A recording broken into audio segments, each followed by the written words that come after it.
All right, time to talk Buffalo Bills football. It's the Manchild Show with Board Green Digital. Welcome aboard, everybody. The lovely, or maybe not so lovely, at least in central New York, Thursday.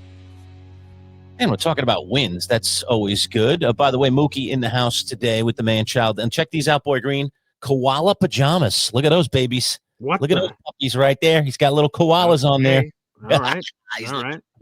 Is there a special significance to the animal koala for you? A friendly animal, a friendly, cuddly animal. Sure, I guess. Cuddly, so there you go. I don't know. I've never held one, but that's what I've heard the word on the street is. So, right. Okay. He was hankering for a cameo, so I couldn't get him out of his pajamas fast enough. So sorry. He also has cookies and milk pajamas. Oh, okay.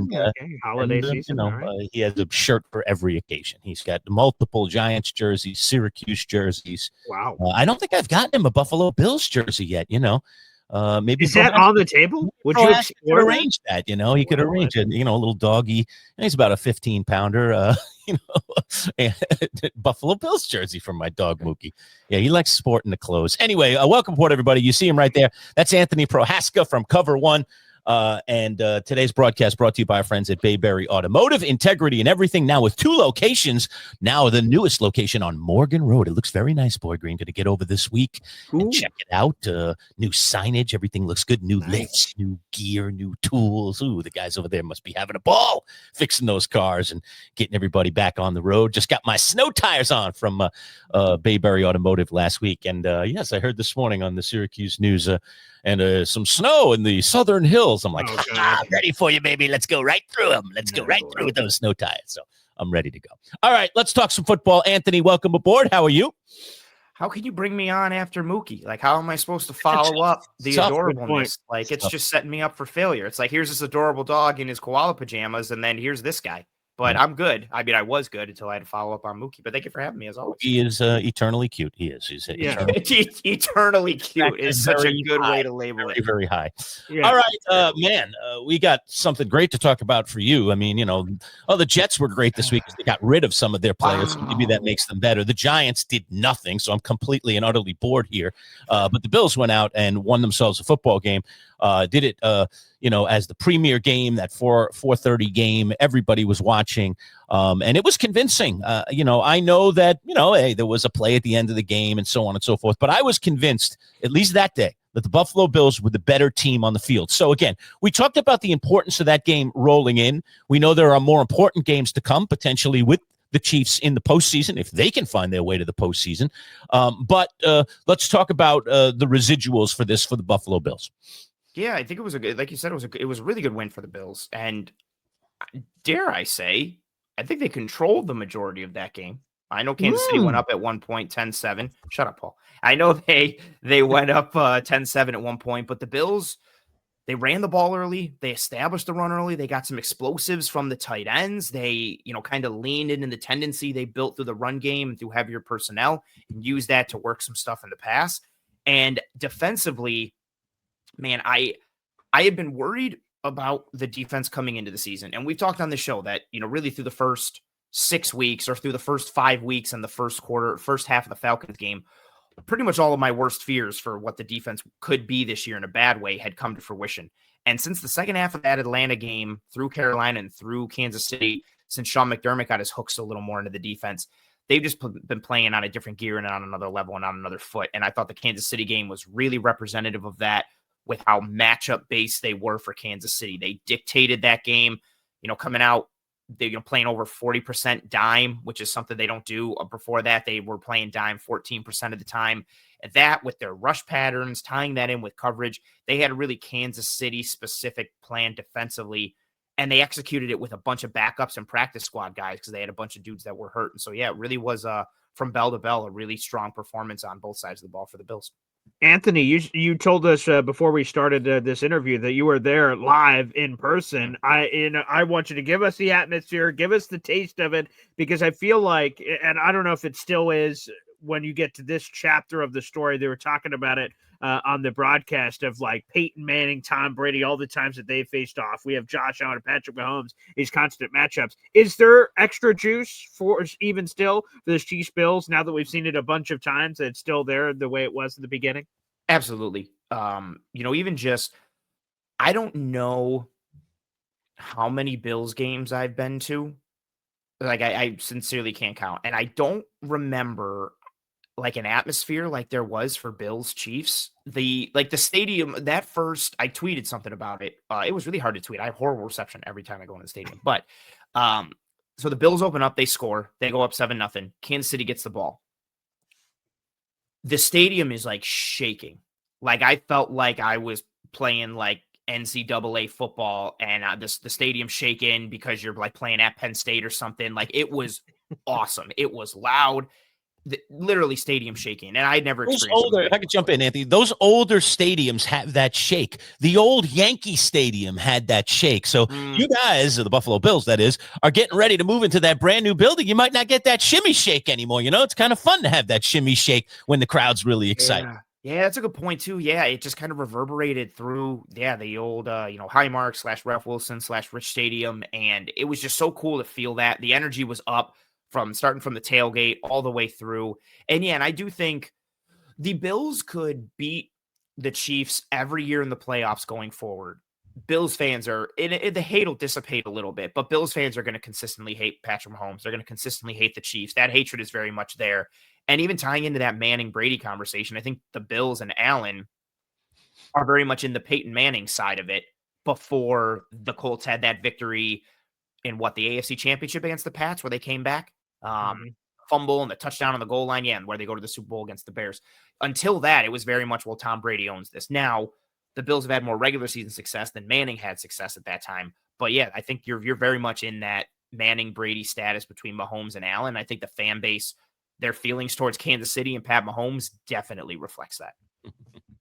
And let's go to the win is awesome. You mentioned it before, how important you thought this one was comparatively to where everyone is. Hey, if the playoffs started today, the Chiefs are out. They're outside the club looking in. Of course, the playoffs don't start today, so it's a meaningless statistic I gave for no reason whatsoever, but I just thought I'd point that out.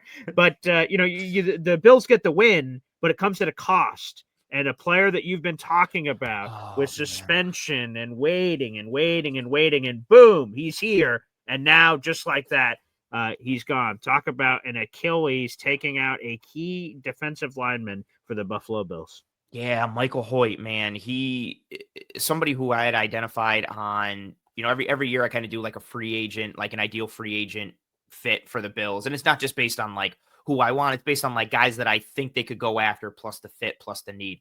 And he was second or third on my rankings this past year. I don't think I've said it on the show, but the Rams defense last year and even this year as well, they have a lot of guys who I like on that side of the ball. So I was just always watching a bunch of Rams defense tape. And last year, every time I'd watch the Rams, 97 would just flash in all these different spots. I kept being like, who the hell is 97? And it was Michael Hoecht. And then the Bills bring him in, has that suspension, comes back, and just as advertised against Carolina and the Chiefs, just everything he did, being that mismatch creator up front as a rusher. And it's not just his skill set and his traits. It's like he calls a lot of the games that they do up front. So it's not just like they get the call in and then they go out and run it.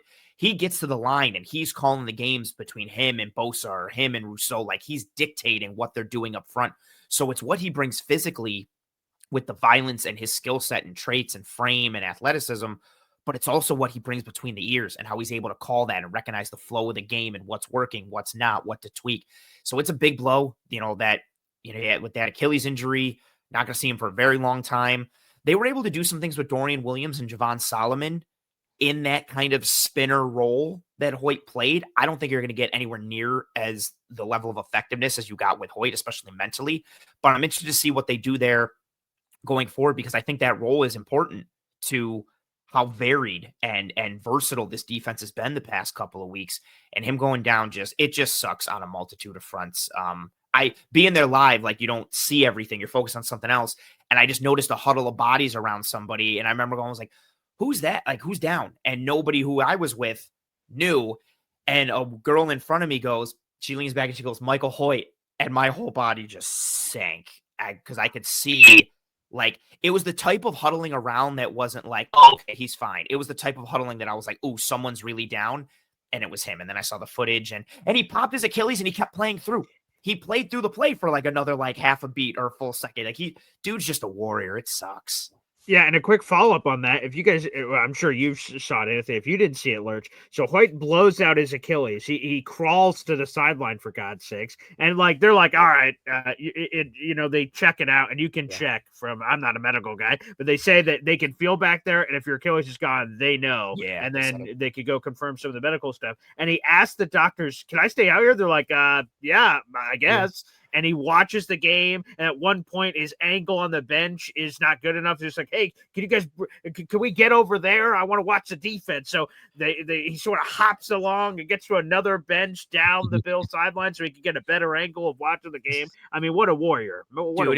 It was so cool. They that whole video. They diagnose him, and he's upset, and then they're like, "We're gonna get the cart for you," and he's like, "Well, can I?" He literally poses it like a genuine question. He's like, "Can I stay out here?" And they're like, yeah.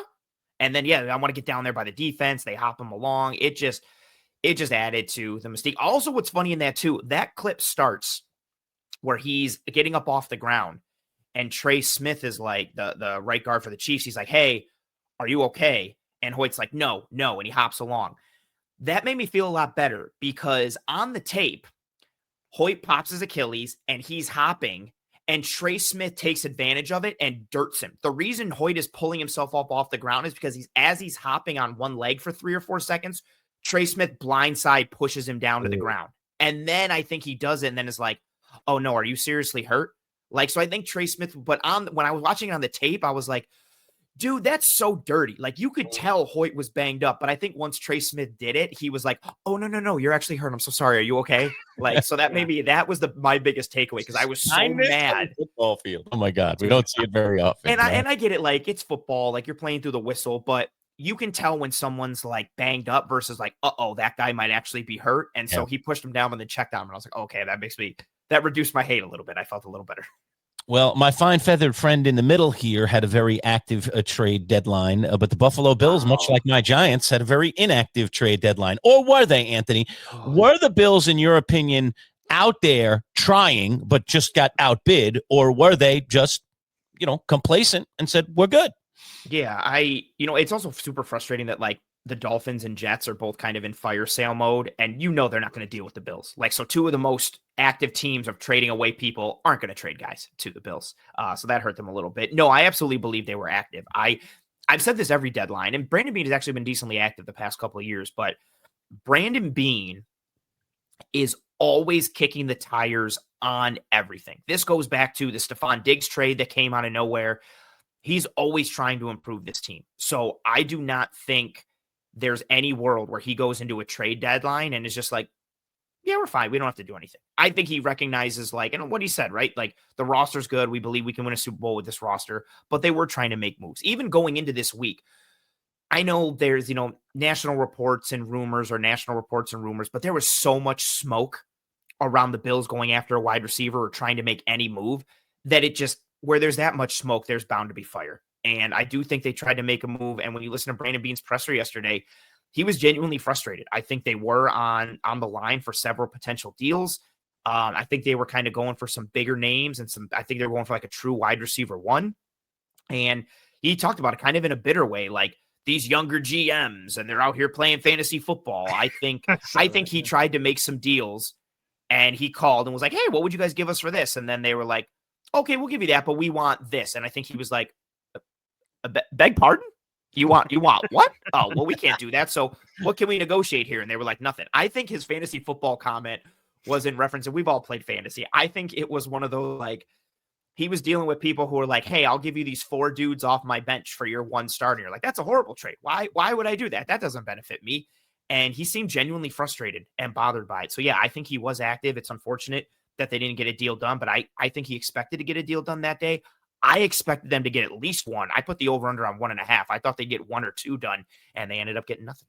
So since Joe Shane is Brandon Beane's protege, was he active too, and he just didn't do anything? Just a guess. Giants are a different scenario. I do think Shane is, but I saw a bunch of things on Twitter making fun of Shane. Of people were like, he thought the trade deadline was Wednesday, and now he's scrambling at the last minute to try and make a deal. I think he's very much in that Bean mold of trying to make the team better. I just think the Giants are in. We talked about it several weeks ago. The Giants are in the state of flux. Is Dable going? Is Shane staying? Are they both going to go? Like, what's going to happen? Like, I think it's just this weird state that maybe they didn't get the sign off on some things. All right. Let me ask you. So we talked about some of those trades that happened that the Bills could have possibly been exploring. We'll play GM with you, Anthony Prohaska. We'll start off with Rashid Shaheed.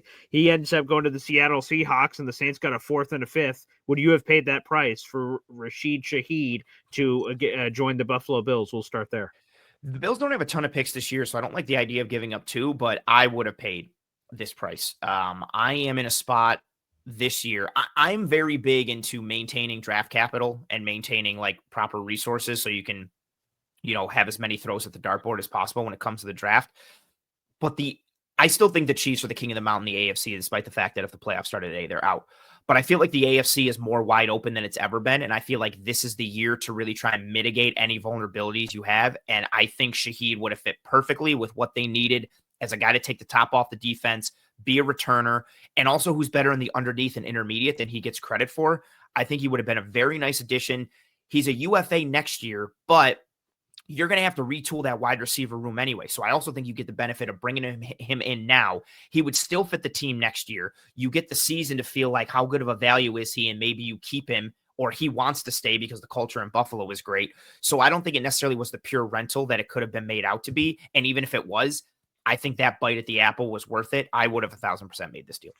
All right, we're talking with Anthony Prohaska, Cover One, our Bills insider. It's the Manchild Show with Boy Green Digital. Hit that subscribe button. Do it right now. We've got a free $400 golf club going out the door to someone. Get in the raffle. If you're one of our first 500 subscribers, you'll get in to do that. And we are getting closer and closer to that number every single day. All right, let's just take 30 seconds, learn a little bit more about our friends from Bayberry. Integrity is a word that some people just throw around in life. But at Bayberry Automotive, integrity is everything. Integrity of their mechanics, who are all experienced and certified. Integrity in the work they perform, with nothing but 5-star reviews from satisfied customers on Google. Integrity that goes along with family. A family-run business that treats you like one of their own. Integrity in everything. Bayberry Automotive. BayberryAutomotive.com. Located on Route 57 across from Bayberry Plaza, the premier choice for auto repair in Liverpool. And now second location on Morgan Road in Liverpool. Check them out, our friends at Bayberry Automotive. All right, so not very active at the trade deadline. Some other things I wanted to get to you. Hey, before we do that, Lurch, okay. If we're going to go away from the trade deadline, Yeah, I just want to get one more in here. You're talking about second location for Bayberry Automotive. I'm talking about second trades the Bills also didn't pull off here. Jacoby Myers, he went for a slightly cheaper price, ended up being a 4 and a 6 instead of a 4 and a 5. He ends up going to Jacksonville in their receiver room. Again, is this one? It was one that apparently I think it was Diana Rossini said the Bills were sort of, kicking the tires on Myers. They seem to be intrigued with this option as well on top of Shaheed. Would you have made this trade, GM Anthony Prohaska? I think there's a little more redundancy with Myers and even Shakir to a degree, and like kind of what they have already on the team. I've liked Jacoby Myers since his time in New England. He's a good blocker. He's a good route runner. He can separate. He does all the dirty work stuff and has a good skill set. This one, I think there's a little more redundancy. And so that scares me off a little, but I don't think the 4th and the 6th is too terrible of a price. This one, I'm more wishy-washy. I'm kind of 50-50. You can make the case either way because of the redundancy. Shaheed, 1,000%. Myers, I'm a little more skeptical because of the redundancy piece. All right, let's talk about the players on the roster for the Bills, and one that looks like he's going to get added perhaps as early as this weekend, working out with the team quite a bit, is Gabe Davis, a returnee. We know Gabe. Now he's supposed to actually get back in the mix. So talk about what kind of impact he could have inserted into this Bills lineup, if indeed that's going to happen this weekend. Yeah, I'm really interested to see what he brings. He knows this team. He knows the culture. He knows the players. It is, I think it's a bit of a different offense than what he was in previously because most of his time, being with Dorsey and Dable before that, but he's got experience with Brady. And I think he fits well with what they want to do. He's a bigger bodied receiver who blocks, who can get vertical a little bit in schemed up situations, even though he's not a burner. But I think he very much is in kind of like he's a faster Mac Hollins. Not saying he's fast, but I think he's in that mold of, again, a bigger body wide receiver who does the dirty work stuff. They'll use him on duo and put him front side and let him insert and clean up. He can do some stuff on the back end. He's good at running those little hitch routes to kind of occupy defenders to let the running back get up the sideline on those wheel and rail routes that they love to run under Brady. So I think he's just a known quantity, similar to, although I think he still has more in the tank than Jordan Poyer, Jordan Phillips, guys that they brought back that they feel comfortable with. They know what they're getting in terms of the quantity, responsibility, and attitude and mentality and execution and all that kind of stuff. What about, it looks like a very concerning to me injury update. James Cook didn't practice on Wednesday, foot and ankle issue. How concerning is this for the Buffalo Bills there, Anthony Prohaska? It's tough with the, especially if you're a fantasy football player, the Wednesday designations, there's always oh my God, these guys are on the report. And then Friday it's a full practice and you're like, oh, yeah, okay. Right. But anytime you see anything with James Cook being injured, it is absolutely a worrisome piece because of how important he is to this team in every way, shape, and form. And then you also had Joey Bosa popping up on that injury report with a wrist injury. And then it's oh no, is this where it starts? And Bosa's banged up every week and yada, yada. So I think there's some paranoia there. It's really just going to be a wait and see, but anything with Cook is scary because again, the run game is what makes this team go. I've said it so many times on my shows here. I don't care that Josh Allen is the MVP. The run game is what stirs the drink for this team and is what sets the foundation. And they have a good offensive line and they have a good scheme. But James Cook is playing on another level to elevate the offensive line and elevate the scheme. And so anything that is not 100% with him is scary. If Cook is compromised in any way, is it the Ray Davis show? Is it the Ty Johnson show? Is it a little bit of A, a little bit of B? I think it would be the Ray Davis show about 65%, and then you'll get Ty Johnson mixed in as well because they like Ty Johnson, good in pass pro, good at catching the ball in the backfield.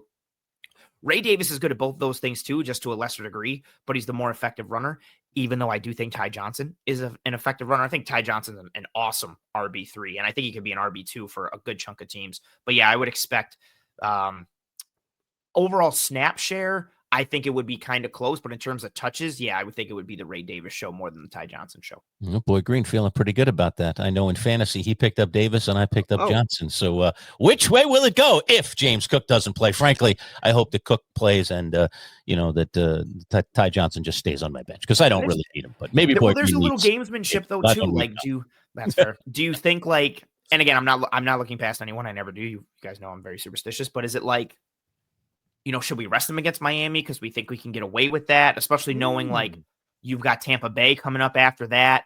Right. And then you have the Thursday night game coming up against Houston. The schedule gets kind of wonky in terms of who you play and how many games you're playing and how many days. So I wonder if there is any of that kind of hey, do we need to work this a little bit, and do we think we can get past Miami without him? I'm not saying that. I want to make that clear. No jinx. But I wonder if that factors in as well. Interesting, Anthony. I've got some numbers here which would indicate the Bills could overlook the Dolphins. They've won 16 of 18, 7 in a row, and 14 of 15 against the Miami Dolphins. Those are some numbers. Yeah, those are some numbers. But Miami played them tough earlier this year. The Bills won 31-21. And for those who forgot, the game was extremely tight with the Bills getting stopped drive after drive after drive, and the whole game switched in the third quarter or fourth quarter, I believe, when Miami got a roughing the punter call. And then the Bills were able to kind of pull away, but they pulled away and won 31-21 against a scuffling Dolphins team that everybody was like, this team sucks, they're terrible. Miami always finds a way to play the Bills tough. I know they don't have the same team that they did at that point because they've traded Jalen Phillips and, Tyreek is down. But Miami seems to find a way to be tough with the Bills. Even with the Bills winning 16 of 18, not a lot of those games have been just complete blowouts where the Bills have killed them. It's been closer than Miami gets credit for. And perhaps a chance for the top of that division to flip. New England is visiting Tampa this week. And as you mentioned, you will get the Buccaneers in Buffalo next week. So eyes on the Patriots as well, while the Bills are hopefully taking care of business against Miami. Yeah, 100%. Eyes were on the Patriots last week when the Atlanta Falcons decided they didn't want to make an extra point and lose by one. Heartbreaking. Yeah, I mean, even on the injury report, like Bucky Irving and Chris Godwin were out. It's like they might not play this week. I'm like, oh, okay. Of course, they won't play against the Patriots. They'll find a way to play against the Bills next week. That's the way my head always goes. But yeah, you're definitely on Patriots watch just because of them being, holding a game, the tiebreaker advantage, having the same record as you, and knowing we've talked about on the show, like how light their schedule is going down the stretch. So you need to stay even with them or within, shooting distance, knowing you have the game coming up in New England later in the year. But yeah, 1000% eyes on the Patriots.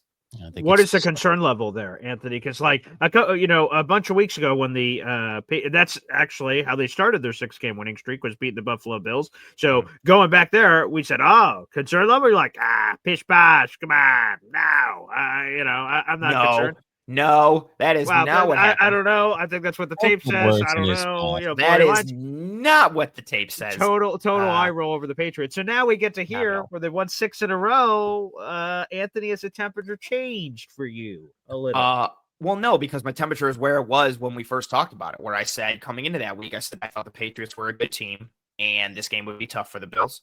And then we talked about it after it, how they're a good team and their schedule is very light. So the temperature has not changed because it's still the same temperature as it was. Don't try to back me into a corner. It will try to bait him, Boy Green. Don't try to bait him. I'm just talking here. Won't happen.